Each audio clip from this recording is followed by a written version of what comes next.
Worries over recession and oversupply have continued to push global oil prices down, days after Western countries introduced new rules to cap the price of Russian crude. The price of global benchmark Brent crude oil remained around $77 a barrel as of Thursday morning. That's the lowest price since January. The new cap on Russian oil, introduced by the European Union and G7 nations, began Monday. But several major importers, including India and China, have signaled they'll pay it little attention. Earlier today, I asked our Delhi correspondent whether India will continue buying more Russian oil.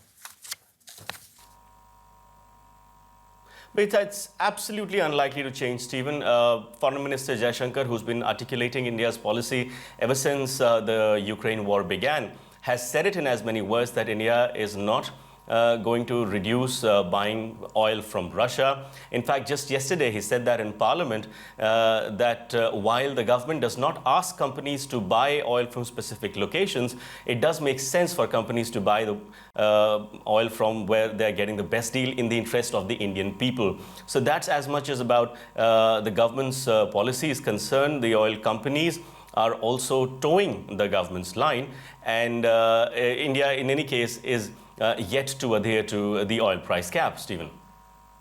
All right, so India wants to go where prices are best. At the same time, we know that there's going to be more pressure from Western nations, especially when those prices climb again, and it makes a difference. How difficult a situation could that be for India to navigate?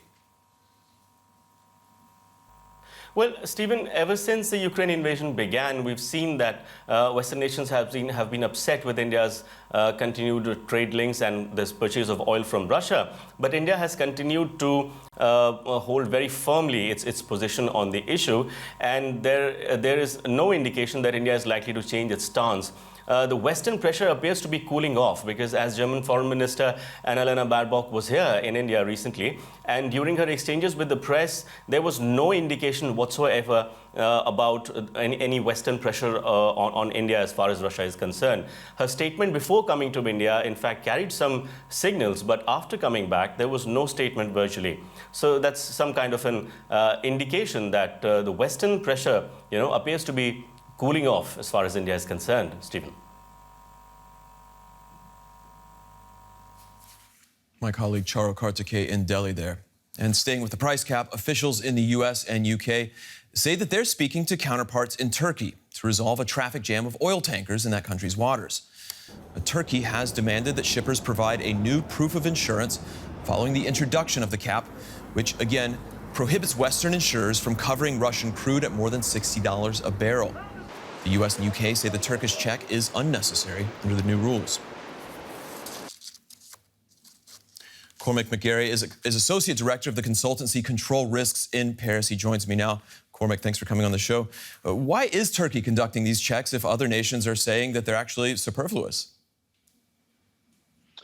Well, Stephen, Turkey is following its logical strategic position, both politically and geographically, in the context of this conflict. So Turkey, in effect, is carrying out the will of the G7 and the European Union with this $60 price cap by using its choke point in the Black Sea, i.e. the Bosphorus Strait, to say, yes, we can enforce the will of the G7 and the European Union decision on Russia because we have full control of the Russian fleet that leaves the Black Sea. At the same time keeping itself in that strategic position to be a friend of Russia while also being a friend of the West in regard to the price cap. At the same time, many of these ships are now having to scramble, seemingly, for insurance. How hard of a market is that when many Western insurers have now been taken off the table, essentially?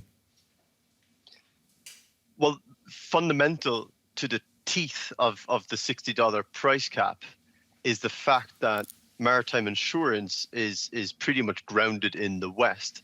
There are only 13 individual P&I clubs, which is effectively maritime insurance. Of those 13, 60% of them are in the UK, and the rest are basically in Norway, Sweden, US, and Japan. So that is the market for maritime insurance. So when it comes to enforcing the $60 price cap, that is the tooth that the West has to make it happen. So where did the rest of the vessels go to get insurance? That's the question. And that effectively is why Turkey is able to stop, at the last count, at least 19 vessels on Monday have been stopped by Turkey, because they have nowhere else to go for insurance that easily. It sounds like Russia might then just develop its own insurance market. Is that a possibility? It's not just a possibility, but there is a precedent for it. And in actual fact, Russia has, in effect, a parastatal maritime insurance group, Ingostraka.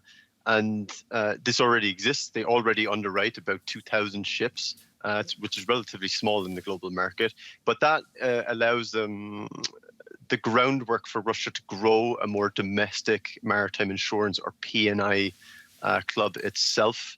And indeed, what we may see over the coming year, a big impact on the insurance world as a result of the price cap, is the proliferation of maritime insurance away from that kind of Western and London-centric model into other countries. Because indeed, it's not just Russia that wants to export this oil.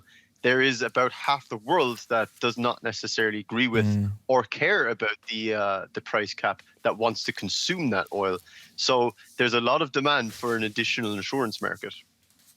All right, Cormac McGarry with Control Risks in Paris. Thank you very much. Thank you very much, Stephen.